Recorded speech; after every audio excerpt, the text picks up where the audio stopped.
University మంచి భవిష్యత్తు కోసం తెలుగు విద్యార్థులు ఇష్టపడే యూనివర్సిటీ. కాల్ 9059052378 9059052379.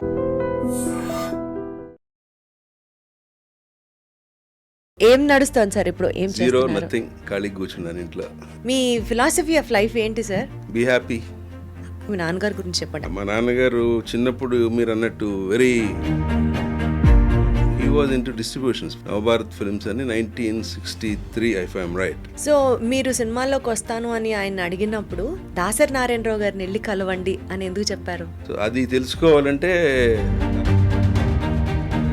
అది కరెక్ట్ కాదురా, అసిస్టెంట్ డైరెక్టర్గా జాయిన్ అవ్వు, మీకు అన్ని డిపార్ట్మెంట్స్ తెలుస్తాయి అన్నారు. శోభన్ బాబు గారు ఎస్పెషల్లీ మిమ్మల్ని బాగా ఎంకరేజ్ చేసేవారు అని విన్నాం, కరెక్ట్? ఆయన ధర్మపీఠం దద్దరిల్లింది అనే సినిమాలో నేను అసిస్టెంట్ డైరెక్టర్గా ఉన్నాను. అప్పుడు ఆయన నేను నవ్వేవాడిని. బాగా ర్యాప్ ఉన్న యాక్టర్స్ ఎవరు మీతో? చిరంజీవి గారితో బాగుండేది నాకు. మనం చూడకపోయినా ఆయనే పిలిచి పలకరించేవాడు ఒక్కోసారి. ఫస్ట్ సినిమా చేసినప్పుడు ఆ సినిమా ఫ్లాప్ అయింది అన్న తర్వాత అప్పుడు మనకు అవసరమా ఇదంతా అనిపించిందా? అవసరమా అనిపించింది దానికంటే అరే ఫెయిల్ అయ్యామే, లిప్ సింక్ ఇవ్వడం కూడా చేత కాలేదు నీకు, బీయింగ్ అన్ అసిస్టెంట్ డైరెక్టర్ అని తిట్టాడు. అది నాకు షాకింగ్. It was. పొద్దున్న లేచినప్పుడు ఏం తింటారు? ఫుల్గా తింటాను అన్ని 3 పూట్ల. ప్రమోషన్ లో మాత్రం ఐఎమ్ వీక్, నో డౌట్. ఇప్పటికైనా ప్రమోట్ చేసుకోవచ్చు. ఇట్లా తెలిసి కూడా ఎందుకు చేయట్లేదు ఇస్ మై క్వశ్చన్. ఓడిపోగరు బాబోయ్. పొట్ట నిండిన వాడికి ఆకలి వాల్యూ ఏం తెలుస్తుందిలే అని అనుకోవచ్చా? నిండలేదండి నాకు, ఇంకా ఖాళీగానే ఉంది. మీది లవ్ మ్యారేజా అరేంజ్డ్ మ్యారేజా? స్టే ఇచ్చాడు లేకపోతే ఎత్తుకెళ్ళిపోతా అన్నాడు. అది ఇక్కడ నుంచి ఎలా మిమ్మల్ని చూడాలనుకుంటున్నారు? సినిమా తీయటమే అల్టిమేట్. నాకు హీరోయిన్ ఓరియంటెడ్ ప్లాన్ చేద్దామని అనుకుంటున్నాను. సరే పనికొస్తానా సార్? సార్ ఊహించుకుందాం సార్, స్టార్ కాస్ట్ మీ ఫేవరెట్ హీరోయిన్ తో పెట్టి తీద్దామని అనుకుంటున్నాం కాసేపు. ప్రొడ్యూసర్ బాలాజీ గారు, హీరో నాకు కుదిరితే చిరంజీవి గారితోనే చేస్తాను.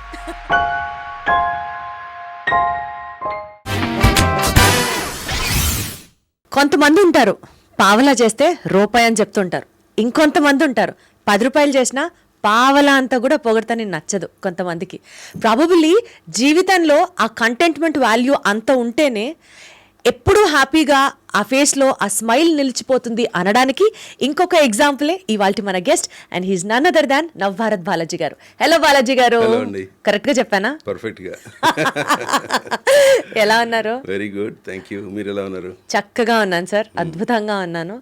బేసికల్గా సినిమాల నుంచి సీరియల్స్ నుంచి మీరు యాక్ట్ చేయడం ఒక ఎత్తు అయితే, యాజ్ అ ప్రొడ్యూసర్ మీ జర్నీ ఒక రకంగా సాగితే, we are more intended to know more about your personal space sir. ఎందుకంటే ఒక మనిషికి ప్రొఫెషన్ పర్సనల్ స్పేస్ ఎంత ఇంపార్టెంటో ఈ రెండింటిని బ్యాలెన్స్ చేస్తూ ఉండే ఆ హ్యాపీనెస్ ఉంటుంది చూసారా, అది మీతో మాట్లాడిన కొన్ని నిమిషాలకే నాకు అర్థమైన విషయం.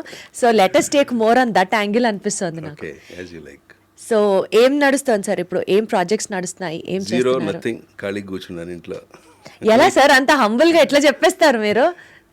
నిజం చెప్తే బెటర్ అనిపిస్తుంది, అబద్ధం ఎప్పుడు మెయింటైన్ చేయలేము అనిపిస్తుంది నాకు. ఒకసారి మీ దగ్గర అబద్ధం చెప్తాను, మళ్ళీ ఇంకో చోటుకి వెళ్తే దొరికిపోతాను. సో మీ దగ్గర ఎవరి దగ్గరైనా అబద్ధం చెప్పకుండా నిజం చెప్తే అదే కంటిన్యూ అవుతుంది. కానీ మీరు చాలా ఇయర్స్ నుంచి చేస్తున్నారు కదా, చాలా ఇయర్స్ నుంచి ఇండస్ట్రీలో ఉన్నారు కదా, సో అసలు ఏం ప్రాజెక్ట్ లేకుండా ఎట్లా ఉన్నారు? ఒకవేళ ఇది ఇంపార్టెంట్ కాదు అని అంటే, ఇది చేయట్లేదు అని అంటే, what are the other sources? మీరు నెక్స్ట్ ఏ రంగంలో బిజీ ఉన్నారు? Always into the films, any other angle అని. కానీ చిన్నప్పటి నుంచి ఇందులోనే ఉన్నాం, ఫాదర్ టైం నుంచి. కొత్తగా మనం వేరే లైన్లోకి వెళ్ళే అంత సీన్ లేదు. సో ఇప్పుడు ఉన్న దాంట్లో సినిమాకి సంబంధించి ఏదో ఒకటి చేస్తుంటాను నేను.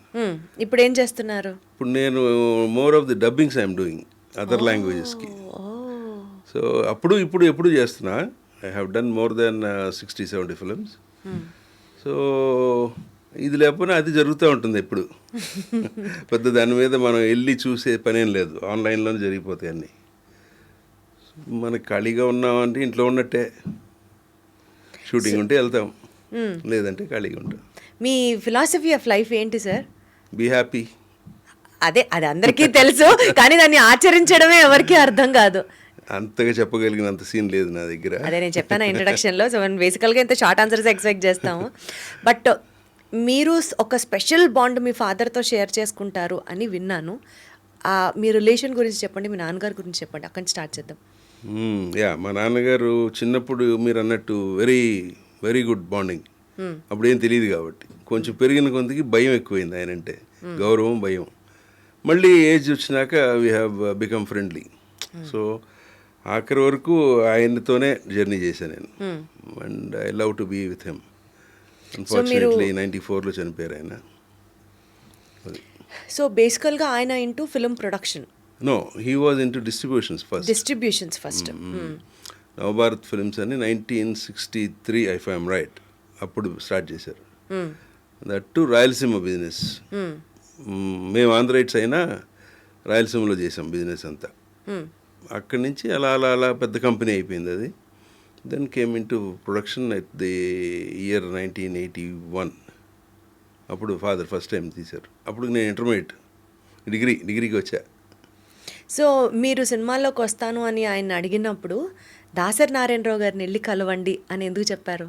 నాన్నగారే చెప్పారు అది. అదే సినిమాల్లోకి వస్తాను అని అంటే దాసరి నారాయణరావు గారి దగ్గరికి వెళ్ళి కలవమని, ఆ రిలేషన్ ఎట్లా ఉండింది, ఆ మాట ఎందుకన్నారు ఆయన? అంటే నాన్నగారు దాసరి గారితో చాలా వెరీ గుడ్ రిలేషన్, అందరితో బాగుండేది.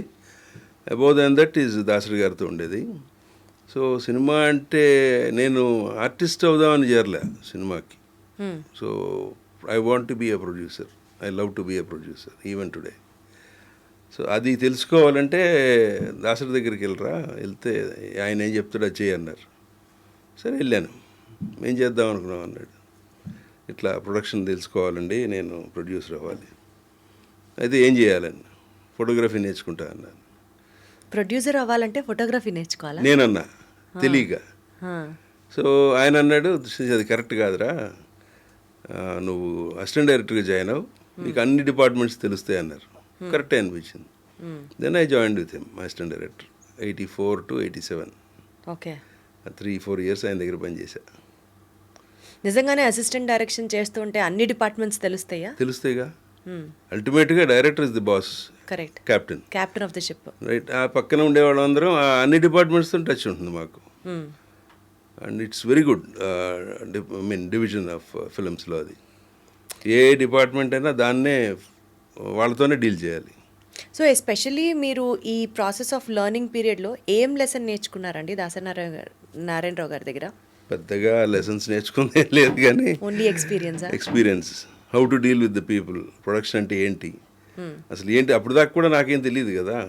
పొద్దున్న లేవాలంటే ఏడుపు మొహం వేసుకుని లేచేవాడు, లేవలేక. అక్కడికి అయితే కంపల్సరీ మీరు పెద్ద ఆయన దగ్గరికి వెళ్ళాలంటే భయం, గబగబా లేచి రెడీ అయ్యి వెళ్ళిపోవడం. అట్లా లైఫ్లో ఒక డిసిప్లిన్ నేర్చుకున్నారు. అయితే డిసిప్లిన్ అని అనొచ్చు, everything related to the films అనొచ్చు.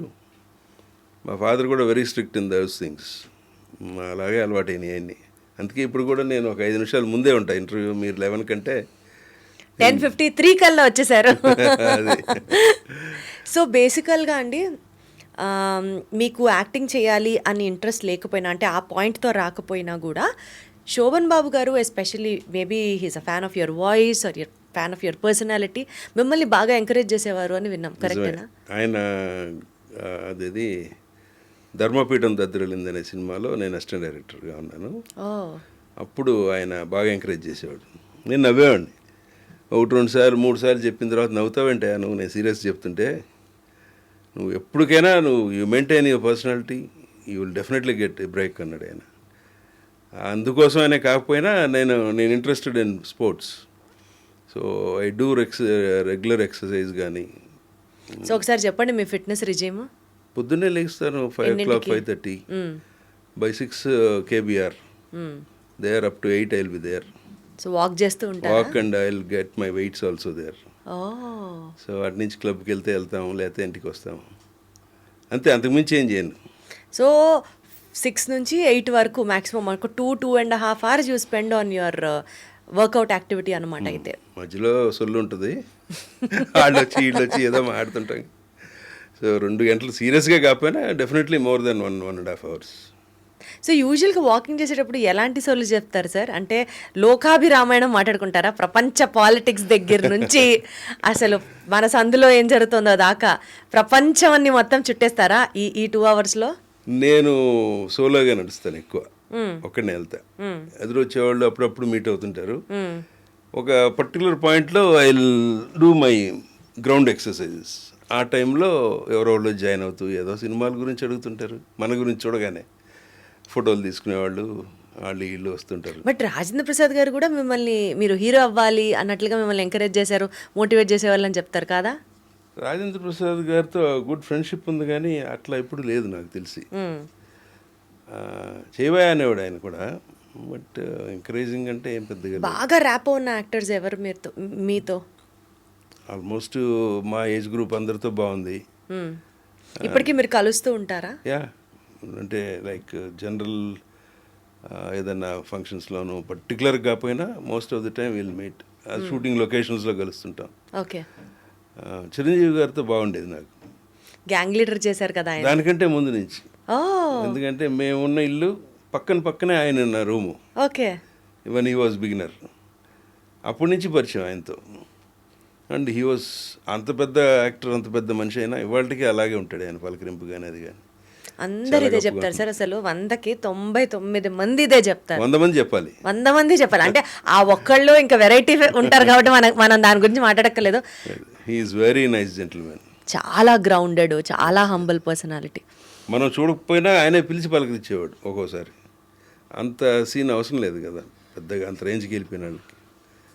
Is very nice gentlemen. So మీరు సినిమాల్లోకి వచ్చారు, సినిమాలు చేశారు. ఫస్ట్ సినిమా చేసినప్పుడు ఆ సినిమా ఫ్లాప్ అయింది అన్న తర్వాత మీకు ఏమనిపించింది? అంటే మళ్ళీ మనకు అసలు యాక్టింగ్ అసలుకే ఇంట్రెస్ట్ లేదు, అది సినిమా చేశాను, అది ఫ్లాప్ అయింది, అప్పుడు మనకు అవసరమా ఇదంతా అనిపించిందా? అవసరమా అనిపించింది దానికంటే అరే ఫెయిల్ అయ్యామే, how to get succeeded in this అనిపించింది. అప్పుడు కొంచెం కాన్సన్ట్రేషన్ పెరిగింది దానివల్ల. తిట్టారు జనాలందరూ కూడా. అండ్ అది కూడా సెల్ఫ్ ప్రొడక్షనా? నో, బయట వాళ్ళదే. అప్పుడు మాకు రష్ ఇష్టం ఉండేది, రష్ అని వచ్చేది షెడ్యూల్ అవగానే. అసిస్టెంట్ ఎడిటర్ నా ఫ్రెండే, అతనైతే అసలు నువ్వెందుకు యాక్టింగ్ మానే అన్నాడు, అంత చండాలంగా చేసావు, లిప్ సింక్ ఇవ్వడం కూడా చేత కాలేదు నీకు, బీయింగ్ అన్ అసిస్టెంట్ డైరెక్టర్ అని తిట్టాడు. అది నాకు షాకింగ్ ఇట్ వాజ్. కరెక్టే కదా, it's not so easy acting అంటే. అక్కడి నుంచి కొంచెం దాని మీద ఫోకస్ చేసి ఇప్పటికీ నేర్చుకోలేదు, స్టిల్ నేను లెర్నింగ్ ఎలాట్. ఇప్పటికీ నేర్చుకోలేదు అన్న దాంట్లో కరెక్ట్ లేదులేండి sir. That shows your humbleness అంటా నేను. హంబుల్నెస్ అని కాదు, డెఫినెట్గా acting is not so easy అండి. I'm not fit to be an actor in all the aspects. ఏదన్నా కొన్ని విషయాల్లోకి పనికొస్తాను తప్పితే if you ask me to do comedy I can't do. It's comedy is the toughest part of acting to my knowledge. అది చేయలేను నేను, నా body అందుకు సూటబుల్ కాదు, అది అందరికీ సెట్ అవ్వదు. సో అలాగా యాక్టింగ్ ఫుల్ ఫ్లెజ్డ్ యాక్టర్గా అయితే నేను కాదు. ఇప్పటికీ ట్రై చేస్తున్నాం. సమ్ టైమ్స్ కంగారుగానే ఉంటుంది, కొంచెం పెద్ద సీన్లు మంచి సీన్లు పడితే కంగారు వస్తుంది. దానిలో కూడా కొంత ట్రై చేస్తున్నాం కానీ ఇంకా ఎంతవరకు సక్సీడ్ అయ్యామో తెలియదు. బాగా మీరు కష్టపడి అమ్మయ్యా అయింది ఈ సీను అని అనుకున్నది ఏంటి మీ టోటల్ ఎక్స్పీరియన్స్? అంతగా మంచి సీన్లు ఏం రాలేదు, అసలు మంచి సీన్లే చేయలేదంట. అంత గొప్ప సీన్లు ఏం లేవు. అయ్యో చేత కాదే, ఇంకా చేత కాదే వదిలేసి. చేత కాదే కాదు, చెయ్యడానికి కష్టపడింది. అంటే ఆ సీన్ని పండించడం కోసం ఎక్స్ట్రాగా మీరు ప్రిపేర్ అయింది దగ్గర నుంచి కాస్త ఎక్స్ట్రా ఎఫర్ట్ పెట్టా నేను అని మీకు అనిపిస్తుంది కదా? అలా అంటే రామరాజ్యం, శ్రీరామరాజ్యం చేసాం. శ్రీరామరాజ్యంలో పెద్ద షాట్, అది వైడ్ షాట్. బాపు గారికి అసలు నేను యాక్టర్ అని తెలియక ఆయన ఈయన చేయగలడా లేదా అని అసిస్టెంట్ డైరెక్టర్ని అడిగారంట చాలాసార్లు. సో ఆయన ఫైనల్గా ఈ సీన్ చేద్దామండి అని చెప్పాడు ఆయన, ఈ షాట్ చేద్దామండి అని చెప్తే చాలా అలాగే సార్ అప్పుడు ఫిలిం వాడుతున్నాం దానికి, చేద్దామంటే చేద్దాం. అది ఆయనకి నమ్మకం లేక 4 సార్లు రిహార్సల్ చేయించాడు. రిహార్సల్ ఎక్కువ చేసినా ఒక్కోసారి దెబ్బతింటాం. అవును, తక్కువ చేసి ఓవర్గా ప్రిపేర్ అయ్యి చిన్న చేంజ్ చెప్తే కష్టమైపోద్ది. అట్లా ఏం అవ్వలేదు లక్కీలీ. చేయించి ఇంకా కూడా ఆయన డౌట్, వెళ్దామా టేక్కి వెళ్దామా అంటాడు. వెళ్దాం సార్ అన్నాడు. టేక్ 1కి టక్ అని పడి టెన్షన్, ఇంకా ఆయన మళ్ళీ ఇంకా వెళ్దామా ఇంకోసారి ప్రిపేర్ అవుదామా అంటే ఇంకా టెన్షన్ వచ్చేసింది. సరే ఫస్ట్ టేక్ చేసేసా, నాకు తెలిసి నేను పర్ఫెక్ట్గా చేసా. వైడ్ షాట్, సైలెంట్గా ఉంది లొకేషన్ అంతా. సెట్లో క్లాప్స్ వినపడి ఎవడరా అనుకుని తిరిగి చూస్తే ఆయనే. బాగా చేసావా అన్నాడు. Thank you sir. అమ్మయ్యా. అంతే అమ్మయ్య. సాయంత్రం రూమ్కి వెళ్ళిపోయి మళ్ళీ స్నానం చేసి ఇలా ఫ్రెష్గా బయటకు వచ్చేసరికి కాలు జారి కింద పడ్డాను. అయ్యో. ఆయనకి తెలిసి పరిగెత్తుకు వచ్చాడు నేను లొకేషన్కి, రూమ్ దగ్గరికి వచ్చి, పొద్దున్న డిస్ తగిలిందని మీకు అన్నాడు. ఇదే కాంప్లిమెంట్ కూడా అనుకున్నా. అంతే కదా సార్, మరి వెంటనే ఒక అప్రిసియేషన్, వెంటనే కింద పడడం అంటే అంతే. మీరు బేసికల్గా నమ్ముతారా సార్ ఈ దిష్టి కాన్సెప్ట్లో? అంటే దిష్టి కాన్సెప్ట్ నేను అన్నీ నమ్మను, అసలు ఏది నమ్మను. ఈ మూఢనమ్మకాలు ఇవన్నీ కూడా focus of the people, majority of the focus, మనుషులది ఫోకస్ ఎక్కువ అవుతుంది. అదర్వైజ్ అప్పుడు దాకా నన్ను పట్టించుకున్నాడు ఎవడు లేడు. ఆ సీన్ దగ్గరే గుర్తొచ్చింది అందరికి, బాగా చేసాడు వీడు అనేది. ఆయనే అంటే మిగతా అందరూ అంటారు కదా, అది అలాంటిది ఏదో ఉండి ఉంటుంది. అది దానివల్ల పడ్డామని కాదులేండి, మన వాళ్ళు కింద చూసుకోలేదు, వర్షం పడింది, నీళ్ళు ఉన్నాయి, అది చూసుకుని ఉంటే పడేవాడిని కాదు. అది యాక్చువల్లీ సార్, ఎన్టీఆర్ గారితో, ఏఎన్ఆర్ గారితో, చిరంజీవి గారితో, బాలకృష్ణ గారితో, వీళ్ళందరితో, శోభన్ బాబు గారితో, వీళ్ళందరితో మీరు స్క్రీన్ని షేర్ చేసుకున్నారు. ఇక్కడ 2 పాయింట్స్. ఒకటి, వాళ్ళతో షేర్ చేసుకున్న తర్వాత వాళ్ళతో మీకున్నటువంటి ఒక ఎక్స్పీరియన్స్ని చెప్పండి. 2, ఇంతమందితో స్క్రీన్ షేర్ చేసుకున్నాక ఇవాళ రోజున మీరు ఇలా ఉన్నారు అని అంటే మీ బ్యూటీ సీక్రెట్ ఏంటి? ఈ 2 యాంగిల్స్ చెప్పండి sir. There is nothing, no secret. అంటే నేను ఇందులో మాత్రం నేను చెప్తాను సార్, మీరు చెప్పకపోతే మీ బ్యూటీ సీక్రెట్. జీన్స్ నమ్ముతాను. మనకి బాడీ కోఆపరేట్ చేయటం అంతే బట్టే కానీ మన గొప్పతనం ఏం లేదు. I don't believe in that. అంటే బేసికల్గా మీరు కూడా 2 hours ఆఫ్ వర్కౌట్ అంటున్నారు. That will help you. That helps. మీరు తినే ఫుడ్, నెక్స్ట్ నా క్వశ్చన్ అదే, పొద్దున్న లేచినప్పటి నుంచి ఏం తింటారు? ఫుల్గా తింటాను, అన్ని 3 పూట్ల. అవును తింటారు, కానీ ఏం తింటారో ఈజ్ ఇంపార్టెంట్. ఏది పెడితే అదే. ఇది అంటే స్వీట్లు తినకూడదు. స్వీట్లు షుగర్ వల్ల మానేసాం. చూసారా? షుగర్ వల్ల మానేసాం. అదర్వైజ్ కేజీ తినేవాడిని. అమ్మ బాబోయ్. అంత ఇష్టం. డయాబెటీస్ వల్ల మానేసాం. ఓ, డయాబెటీస్ ఉందా సార్? 30 ఏళ్ళ నుంచి ఉంది. 30 ఏళ్ల నుంచి? అసలు మీకు టెన్షన్ ఉండదు కదా సార్, మీకు స్ట్రెస్ ఉండదు కదా, మీకు ఎందుకు వచ్చింది డయాబెటీస్? అది కూడా హెరిడిటరీయేనా? ఫాదర్ నుంచి వచ్చింది. Father and mother both diabetic early ఏజెస్లోనే.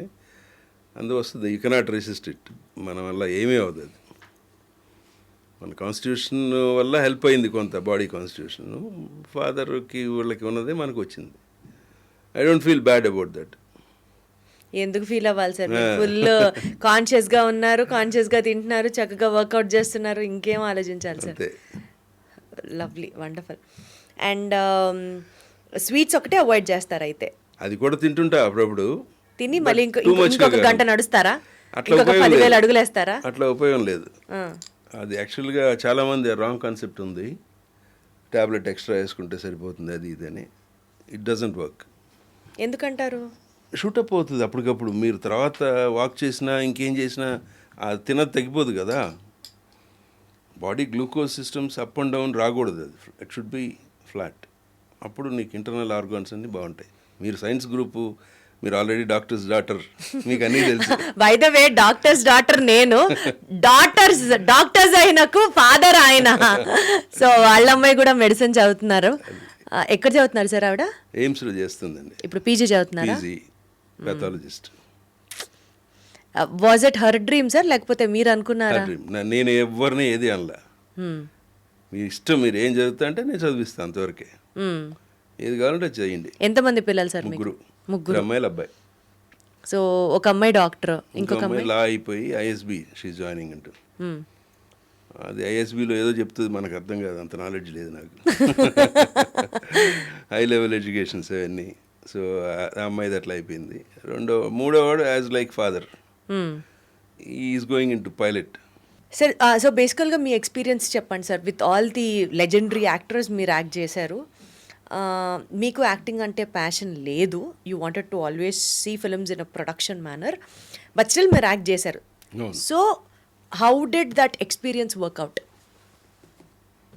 For example, ఇప్పుడు సీనియర్ ఎన్టీఆర్ గారి గురించి చెప్పాలంటే, మీరు ఆయనతో ఉన్న ఆ సీన్స్లో వరకు కావచ్చు, లేకపోతే ఆ సినిమా ట్రావెల్ చేసిన విధానం కావచ్చు, ఏంటి చాలా ఇన్స్పైరింగ్గా, మోటివేషనల్గా మీరు ఆయన నుంచి చూసి ఏం నేర్చుకున్నారు?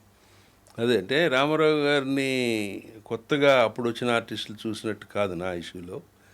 నాకు చిన్నప్పటి నుంచి ఆయన తెలుసు. ఓకే. మా ఫ్యామిలీ రిలేటెడ్ అండ్ మా పెద్దలందరూ టుగెదర్ దే గ్రోన్ అప్ విజయవాడలో. సో ఆయనకి పర్టికులర్ నా పేరు కూడా తెలుసు. మా ఎంటైర్ ఫ్యామిలీ తెలుసు ఆయనకి, మేమంతా టుగెదర్ బిజినెస్ చేసింది. సో అందువల్ల నాకు కొత్తగా అనిపించదు ఆయనతో. కొత్తగా వచ్చిన ఆర్టిస్టులు కొంతమందికి ఫస్ట్ టైం చూడటం అంటే దడే, వణికిపోతారు, కంగారు పడిపోతారు. బాలకృష్ణ గారిని చూసినా దాడే. కొత్త వాళ్ళందరికీ ఆ ప్రాబ్లం వస్తుంది గ్యారంటీగా. నేను కూడా అట్లా వచ్చుంటే అట్లాగే వచ్చేది. నాకున్న అడ్వాంటేజ్ ఏంటంటే ఈ ముందు నుంచి తెలిసి ఉండటంతో రాఘవేంద్ర గారి సినిమా అది, major Chandrakant, first time act చేయటం ఆయనతో. నేను కావాలని మోహన్ బాబు గారిని అడిగి నేను ఇందులో చేయాల్సిందే ఏమైనా కానీ అంటే అప్పుడు ఇచ్చాడు ఆయన. నేను అడిగింది లేదు ఎవరిని, ఒకళ్ళిద్దరినే అడిగా. సో ఒకటి మేజర్ చంద్రకాంత్, ఇంకోటి గ్యాంగ్ లీడర్ విజయబాబు రెడ్డి గారిని అడిగా. ఎందుకంటే చిరంజీవి గారి మీద మీకున్న అప్పుడు అభిమానం. నాకు చిరంజీవి గారు అని కూడా కాదండి, ఆయన్ని రెగ్యులర్గా కలిసేవాడిని, బాబు రెడ్డి గారిని. ఆయనతో చాలా బాగుండేది. ఆయన వచ్చి కూర్చోబెట్టి చక్కగా మాట్లాడి ఏం సినిమా చేస్తున్నావు అన్నీ అడిగేవాడు ఆయన. అంత బాగా ప్రొడ్యూసర్లు అందరూ గౌక్కుని మాట్లాడరు. అదే నాకు అలవాటైంది. ఎవరన్నా వచ్చారంటే వాళ్ళు ఏదో బాధ కోసం వస్తారు, లేకపోతే ఏదో చెప్పుకోవడానికి వస్తారు. Few seconds minutes spare the time to them, they will feel happy అనే కాన్సెప్ట్ పెట్టుకున్నాను నేను. అట్లా ఆయన వన్ ఫైన్ డే ఏదో రెగ్యులర్గా కలిసేవాడిని. వన్ ఫైన్ డే మేనేజర్ని పిలిపించారు చెన్నైలోనే. అది మా ఇంటి పక్కన లైన్లో ఒక ఓల్డ్ హౌస్ ఉంటే అక్కడ షూటింగ్ జరుగుతుంది. అక్కడికి వెళ్తే చిరంజీవి గారు గ్యాంగ్ లీడర్ నడుస్తుంది అప్పుడు, దాంట్లో చేసేసా. It's nice experience. అట్లా వాళ్ళిద్దరిది అయిపోయింది. రామారావు గారితో కూడా ఇదే మేజర్ చంద్రకాంత్. ఆయన అప్పటికీ సీన్లోకి వెళ్ళేసరికి షార్ట్లోకి వచ్చేసరికి కంగారు పుట్టింది. ఇప్పుడు ఇదే పొజిషన్ సజెషన్ షార్ట్స్ పెడితే ఆయన ఏం కనపడేవాడు కాదు, బ్లేర్ అయిపోయేది. ఆయన ముందు ఆయన డైలాగ్ చెప్తుంటే దడ వచ్చేసేది. అది అప్పుడు ఏం చేసామంటే బ్లాంక్ అయిపోయింది. ఆయన ఉన్నాడని కూడా మర్చిపోయి మన పని మనం చేస్తే వస్తుంది. అది అందరికీ అని చెప్పడం ఈజీయే, ఆ స్పాట్లో నిలబడితే వణుకొచ్చేస్తుంది. కరెక్టే, మీరు చెప్తుంటే నేను కోరిలేట్ చేసుకోగలను. మనం ఎంత కాన్ఫిడెంట్గా ఉన్నా అవతల మనకంటే ఇంకా ఒక సూపర్ పర్సనాలిటీ ఉన్నారు అని అనుకున్నప్పుడు మనలో కాన్ఫిడెన్స్ డెఫినెట్లీ కొంత తగ్గుతుంది. దాన్ని పుల్అప్ చేసుకొని ఎక్స్ప్రెస్ చేయడం అనేది ఛాలెంజ్. మీరు చెప్తుంటేనే నాకు రిలేట్ చేసుకోగలను. బికాజ్ ఇప్పటికీ ఉందండి ఫీలింగ్ నాకు. ఇప్పటికీ నా కో ఆర్టిస్టు బాగా చేస్తున్నాడన్నా కూడా మనం దానికి ఈక్వలెంట్గా చేయాలి లేదా ఎక్కువ చేయాలి అనే దీనిలో కొంత షివర్ అవుతాం. Some time will take some break, అలా కూడా చేయాల్సి వస్తుంది. కానీ ఎందుకు సార్, అంటే ఇంత లెజెండరీ యాక్టర్స్తో చేశారు, కొన్ని ప్రొడ్యూస్ చేశారు, మీరు you been in to serials, ఇన్ని చేసినా కూడా ఎందుకు మీకు సినిమాలు కానీ సీరియల్స్ కానీ సీరియస్గా కంటిన్యూ చేయలేదు మీరు? అంటే multiple projects, number of projects, and ఇది మీరు చేశారు అన్నది ఒక యాంగిల్. మీరు చెప్పిన విధానం ప్రకారం మీకు ఆల్మోస్ట్ అందరితో పరిచయాలు ఉన్నాయి. సో మీకు ఇంకా చేయడం మిగతా వాళ్ళతో పోలిస్తే ఈజీ అవ్వాలి కదా. But still why don't you pursue in that way? నా తప్పే అది, 100% నా తప్పే. నేను సెల్ఫ్ ప్రమోషన్ లేదు, వీక్ చాలా నేను అందులో. ముందు అవతలాడు ఏమనుకుంటాడని నేను ఎక్కువ ఫీల్ అవుతా. అందువల్ల అసలు ఎక్కడికి వెళ్ళేవాడిని కాదు, ఎవరిని కలిసేవాడిని కాదు. If you don't promote your self nobody bothers about you. అంటే ఎందుకు మీరు ఫస్ట్ నుంచి ఇంతేనా? అంటే ప్రొడ్యూసర్ అంటే ప్రమోషన్, సినిమా ప్రమోషన్ మీద గట్టిగానే కూర్చుంటారు కదా. అవన్నీ చేస్తాం, సెల్ఫ్ ఆర్టిస్ట్ ప్రమోషన్ చేయలే నేను. అదేంటంటే ఒక ఈగో అనుకోవచ్చా, లేకపోతే తెలియనితనం అనుకోవచ్చో. సరే వాళ్ళ ఆఫీస్కి వెళ్తే మనం అక్కడ వెయిట్ చేయాలి, బయట వెయిట్ చేయాలి, ఎవరో తెలియదు మనకి. ఆడేమో ఏమంటాడో, ఎలాగనే మనిషి కనిపిస్తాడో లేదు తెలియదు. ఇలాంటి ఎదవాలోచనలు కొంతవరకు పెట్టుకుని ప్రమోషన్లో మాత్రం ఐఎమ్ వీక్, నో డౌట్. ఇప్పటికీ మీకు రియలైజేషన్ వచ్చినప్పుడు ఇప్పటికైనా ప్రమోట్ చేసుకోవచ్చు. ఇట్లా అంటే తెలియనప్పుడు చేయలేదు, సరే చేయట్లేదు, తెలిసి కూడా ఎందుకు చేయట్లేదు ఇస్ మై క్వశ్చన్. వెళ్ళిపోగరు బాబోయ్,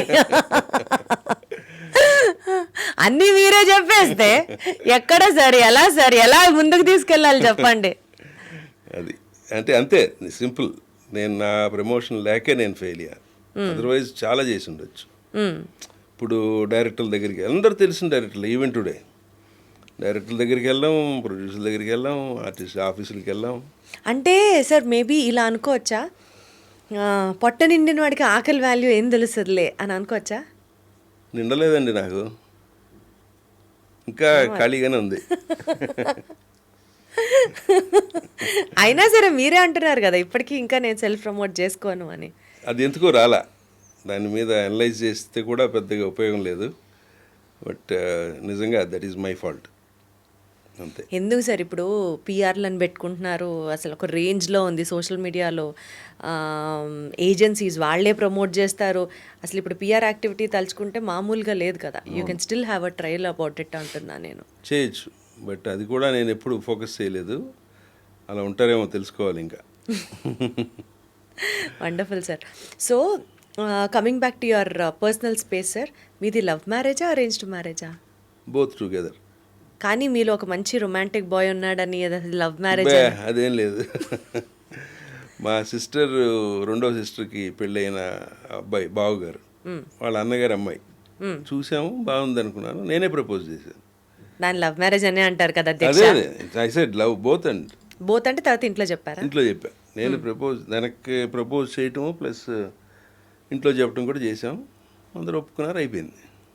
సో అసలు సుమోలు ఎగరడాలు, అయి లేదు, చేయి పట్టుకొని గుమ్మాలు దాటడాలు, లేదు, ఇలాంటి ఆర్టిస్టిక్ సీన్లు ఏం లేవంటారంటారా? ఒక్కసారి మా మామగారు అన్నాడంట, సినిమా వాళ్ళకి, వాళ్ళు సినిమా వాళ్ళు కాదు, వాళ్ళు సినిమా వాళ్ళకి ఇవ్వడం కరెక్ట్ కాదేమో అని వాళ్ళు డిస్కషన్ చేస్తే నేను నాకు తెలిసినే అన్నా, ఇస్తే ఇచ్చాడు లేకపోతే ఎత్తుకెళ్ళిపోతా అన్నాను. అది. సో బేసికల్గా మీరు ఒక fun loving kind of a person లాగానే అర్థమవుతుంది. ఏది సీరియస్గా తీసుకోరు, అంటే సూపర్ఫిషియల్గా నడుస్తుంది, వీఆర్ హ్యాపీ, ఎక్కువ లోతు వెళ్ళొద్దు, ఆ స్టైల్లో నాకు అర్థమవుతుంది మీ పర్సనాలిటీ. ఇది కరెక్టా ఆర్ ఏ రకమైన పర్సనాలిటీ ఈజ్ నవభారత్ బాలాజీ గారు? మీరు అన్నదే correct. I don't take it anything సీరియస్గా తీసుకోవాల్సిన అవసరం లేదని అనిపిస్తుంది. అందరికి కూడా అదే నేను సజెస్ట్ చేద్దాం అనిపిస్తుంది. చెప్పే అవకాశం లేదు కాబట్టి ఇవాళ చెప్తున్నాం. కొంతమంది too much of thinking.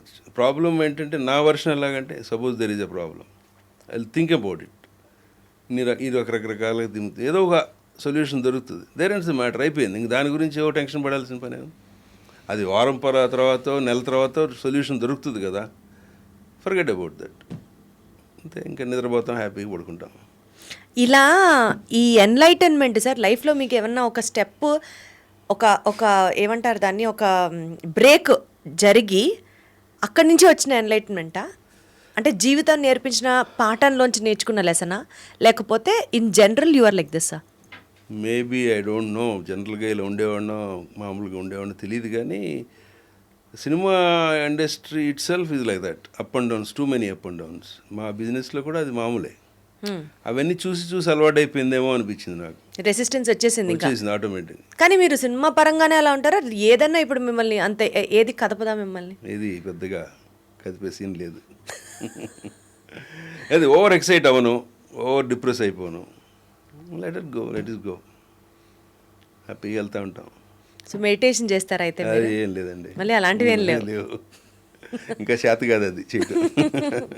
So ఏంటి సార్, ఒక 5 years ఫ్రమ్ నౌ ఇక్కడ నుంచి ఎలా మిమ్మల్ని చూడాలనుకుంటున్నారు? ఇన్ ద సెన్స్ స్పిరిచువల్గా వెళ్ళాలనుకుంటున్నారా, సినిమాలు చేస్తారా, ఆర్ సీరియస్లీ ఇంటూ ప్రొడక్షనా, ఆర్ అసలు ఇవన్నీ ఆపేసేసి పిల్లలు సెటిల్ అవ్వడాన్ని దాన్ని ఎంబ్రెస్ చేస్తారా? What is your vision for the coming 5 years అని అడిగితే ఏం చెప్తారు? విజన్ గోల్ ఏం పెట్టుకోలేదు. అన్ని సెక్షన్స్ టచ్ చేయాలి తప్పదు లైఫ్ అన్నాక. మరీ స్పిరిచువల్ వెళ్ళిపోయి మరి ఇంట్లో కూర్చుని అట్లా చేయను నేను, ఎప్పుడూ అలవాట్లేదు అది, మా ఫాదర్ దగ్గర నుంచి కూడా. సో పిల్లలు పెంచడం, వాళ్ళని పెరగటం, చదువులు అయిపోవటం, పెళ్ళిళ్ళు చేయటం, ఇదంతా రొటీన్ లైఫ్లో అయిపోతుంది అంతే, నథింగ్ స్పెషల్. సో ఒక్కటి చెప్పాలంటే సినిమా తీయాలని కోరిక ఉంది, ప్లానింగ్లో ఉన్నాం. సినిమా తీయటమే అల్టిమేట్, నాకు తీద్దామనే ఉంది. ఎవరు సార్ క్రూ చెప్పండి, మీరు ఎవరు అనుకుంటున్నారు? ఏం లేదు, ప్రొడ్యూసర్.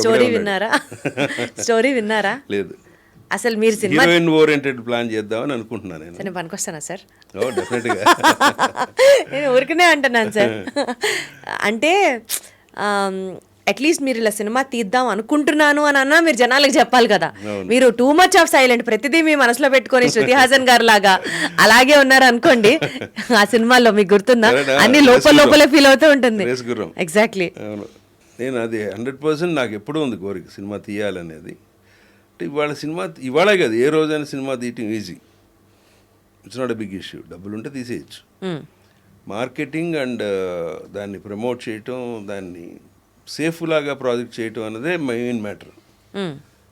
అది మోర్ ఇంపార్టెంట్. అది చాలామందికి తెలియక, మీకు percentage of success only 10% maximum, అది కూడా. మిగతా 90 పోయినట్టే కదా. కానీ ఇప్పుడు ఈ ఓటీటీ ప్లాట్ఫామ్స్ వచ్చిన తర్వాత ఏం లేదు, చాలా తప్పదు. ప్రతి ఛానల్లో ఆ రైట్స్ కోసం ఎంతో కొంత లెవరేజ్ పే చేస్తుంది అని విన్నాం కాదా సార్? పెద్ద సినిమాలే ఇప్పుడు సేల్ అవ్వట్లేదు. పేర్లు చెప్పకూడదు కానీ ఆ, ఆ. పెద్ద పెద్ద సినిమాలు అనుకున్నవే ఓటీటీలు వెళ్ళటం, శాటిలైట్ వెళ్ళటం లేదు. అసలు ఓటీటీ ఎలా ఫంక్షన్ అవుతుంది సార్ చెప్పండి. ఇప్పుడు ఒక సినిమా ఉంది, రిలీజ్ అయింది, ఆ సినిమా కొన్ని రోజుల్లో థియేటర్స్ నుంచి వెళ్ళిపోయింది, నెక్స్ట్ ఓటీటీకి వెళ్ళింది. సో ఓటీటీ వాళ్ళు ప్రొడ్యూసర్స్కి పే చేస్తారా? పెద్ద సినిమాలు క్రేజీ ఫిల్మ్స్కి ముందే చేసే అవకాశం ఉండేది ఇంతకుముందు. ఇప్పుడు చూసి చూసి చేస్తున్నారు వాళ్ళు కూడా. ఆ పేమెంట్ ఓటీటీ వాళ్ళు ఇచ్చే పేమెంట్తో సినిమా ప్రొడ్యూసర్ ఫ్లాప్ అయిన సినిమా ఒక సేఫ్ జోన్కి వచ్చేస్తాడు అని కదా చెప్తున్నారు. అని అనుకుంటున్నారు బయట, సేల్ అయిపోతుంది, డబ్బులు వచ్చేస్తాయి అని. ఇంటర్నల్గా చాలా ఉన్నాయి దాంట్లో. వాళ్ళు పేమెంట్ ఫుల్గా బిఫోర్ ఇచ్చారు, వాళ్ళు రిలీజ్ రోజుకి ఇస్తారు, వాళ్ళ రిలీజ్ రోజుకి. ఈ సినిమా రిలీజ్ టైంకి వచ్చే కష్టాలే కదా ప్రొడ్యూసర్కి. సినిమా రిలీజ్కి ఎంత కష్టం ఉంటుంది, పేమెంట్స్ చేయాలి, అందరిని క్లియర్ చేయాలి, ఫైనాన్షియల్స్ని క్లియర్ చేయాలి, మిగతా చాలా హెడేక్స్ ఉంటాయి. ఇందులో మళ్ళీ ఇప్పుడు కొత్తగా జిఎస్టీలని ఇవన్నీ బిజినెస్ మొత్తం మీద కట్ అయిపోతుంది వచ్చే వాటి మీద. మనం అమ్మేది 100 కోట్లు అనుకున్నా దాంట్లో 18 crores పోతుంది కదా. అది తెలియదు జనాలకు, 100 కోట్లు వచ్చేసినాయి అనుకుంటారు. అలాగే శాటిలైట్ కూడా కమిట్ అవుతారు, కమిట్ అయ్యి కొంచెం ఇవ్వచ్చు ఇవ్వకపోవచ్చు అమౌంట్, లేదు సినిమా ఫ్లాప్ అయింది తగ్గించేయచ్చు. చాలా హెడేక్స్ ఉంటాయి అమ్మా. తర్వాత కూడా రిలీజ్ టైంకి వాళ్ళు ఇస్తారు వాళ్ళు అనుకున్న పేమెంట్. అది పెద్ద సినిమాలు కొన్నిటికి మాత్రమే వస్తుంది, అది కూడా సో కాల్డ్ బిగ్ హీరోస్ కూడా రావట్లేదు వాళ్ళ.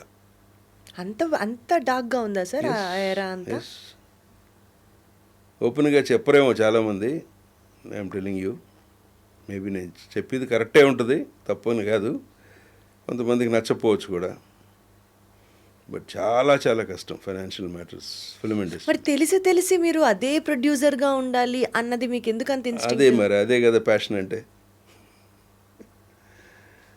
అంటే ఇప్పుడు ప్రతి వాళ్ళు అనుకునేది ఏంటంటే నేను చేసే క్యాలిక్యులేషన్ కరెక్ట్ అనుకుంటారు. నేను ఒక సినిమా తీసా లాస్ట్లో 94లో, క్విట్ ఇండియా అని. అది ఫ్లాప్ అవుతుందని నాకు తెలుసు, అయిపోయింది, ఫ్లాప్ అయింది. తర్వాత వితిన్ 2 months నేను ఒక పెద్ద వద్దు చెయ్యొద్దు నువ్వు ఈ సినిమా అట్టర్ ఫ్లాప్ అయిపోతుంది అని మొహమ్మద్ చెప్పా. కాదు బాలాజీ, నీ క్యాలిక్యులేషన్ వేరు నా క్యాలిక్యులేషన్ వేరు అన్నాడు. తర్వాత రిలీజ్ అయితే నాకంటే పెద్ద ఫ్లాప్ అయింది. సి దట్ ఈజ్ వాట్ ప్రతివాడు సినిమా హిట్ అవుతుందనే అనుకుంటాడు, తన కథ గొప్పగా ఉంది అనుకుంటాడు. అనుకోకుండా ఇరుక్కుపోయేవాళ్ళు ఒకళ్ళు ఇద్దరు ఉంటారు. అలా నేను ఆ సినిమాలో ఇరుక్కున్నా. అలా పోయేవాళ్ళు పోతుంటాం, బట్ మెజారిటీ అందరూ నా సినిమా గొప్పది, నా పాటలు బాగున్నాయి, నా హీరో బాగున్నాడు అనుకునేది చేస్తారు. అదర్వైజ్ చేయలేం కదా. ఇప్పుడు ఆ క్విట్ ఇండియా సినిమా పోయిన తర్వాత ఇప్పుడు మీరు మళ్ళీ సినిమా తీద్దామని అనుకున్నది అక్కడి నుంచి ఇక్కడ దాకా మీరు ఏం నేర్చుకున్నారు సార్? అంటే సినిమా ప్రొడక్షన్లో this is what I should not do, ఇప్పుడు నేను ఇది చెయ్యాలి అని, అట్లా if you have to frame certain rules ఏం చెప్తారు? ఎస్, నేనైతే పక్కా కమర్షియల్ సినిమానే తీస్తా. ఓకే, అప్పుడు నాకు అదే కాన్సెప్ట్ ఉండేది. కమర్షియల్ సినిమా అని చెప్పి ఏదో పిచ్చి సినిమాలు ఏదో సినిమాలు చేయను, కానీ ఆ రోజున అనుకోని పరిస్థితుల్లో అది చేయాల్సి వచ్చింది. అది కొంత ఎవరు మిస్టేక్ అనేది ఇప్పుడు మాట్లాడుకున్నా వేస్ట్. సో ఇప్పుడైతే కమర్షియల్ సినిమానే, ఎప్పుడు కమర్షియల్ సినిమానే. సార్ ఊహించుకుందాం సార్, స్టార్ కాస్ట్ మీ ఫేవరెట్ హీరోయిన్తో పెట్టి తీద్దామని అనుకుంటున్నాం కాసేపు. ప్రొడ్యూసర్ బాలాజీ గారు, హీరో నాకు కుదిరితే చిరంజీవి గారితోనే చేస్తా, ఆయన ఇస్తే. సూపర్ అసలు. Next director as and day చెప్తాం సార్, అనుకుందాం సార్. ఆ రోజు ఫామ్లో ఉండేవాడు. ఇప్పుడు ఫామ్లో ఉన్న వాళ్ళ గురించి చెప్పండి. అక్కర్లేదు, చిరంజీవి గారు లాంటి వ్యక్తి ఉంటే ఆటోమేటిక్గా అన్ని సెట్ అయిపోతాయి. సినిమా హిట్ అంతే, బొమ్మ బ్లాక్ బస్టర్ అంతే. అలాంటి హీరోలు ఉంటే మిగతా అన్ని చాలా easy, even production easy. Other than that ఇంకొక రకమైన వర్షన్ చేస్తున్నప్పుడే కష్టం ప్రొడ్యూసర్కి. ఇంకా అంత పెద్ద హీరోలను పెట్టుకున్నాక జస్ట్ కేక్ వాక్ అంతే. సార్ మీ ఈజ్ ఆఫ్ లివింగ్కి, మీకున్న థాట్ ప్రాసెస్కి at least very soon, not very far from now, very soon ఒక సినిమాని ప్రొడ్యూస్ చేయాలని, అది ఒక హ్యూజ్ స్టార్ కాస్ట్తో ఉండాలని అండ్ అది సూపర్ సక్సెస్ సాధించాలని మనస్ఫూర్తిగా కోరుకుంటున్నాను. Thank you so much and good luck to you sir. Thank you.